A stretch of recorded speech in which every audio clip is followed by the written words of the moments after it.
जमलेल्या माझ्या तमाम मराठी बांधवांनो, भगिनींनो आणि मातांनो, सर्वप्रथम मी आपणा सर्वांना गुढीपाडव्याच्या मराठी नववर्षाच्या मी मनपूर्वक शुभेच्छा देतो।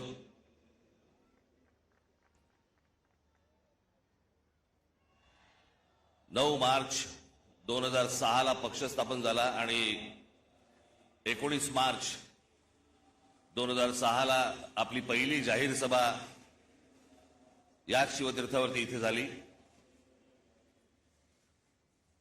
आज 20 वर्ष झाली पक्षाला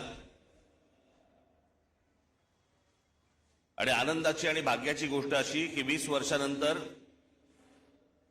19 मार्चला गुढीपाडवा यावा। मी याला शुभसंकेतच पकडतो। मी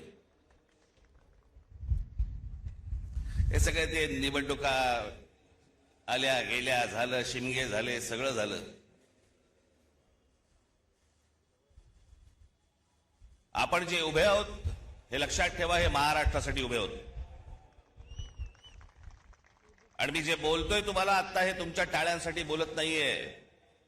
मी जो तुम्हाला शब्द दिलाय या महाराष्ट्राचं गतवैभव प्राप्त करण्यासाठी, म्हणून आपल्याला जी सत्ता घ्यायची ती सत्ता भविष्यामध्ये आपण हातामध्ये घेणार म्हणजे घेणार, हे मी फक्त तुमच्या टाळ्यांसाठी सांगत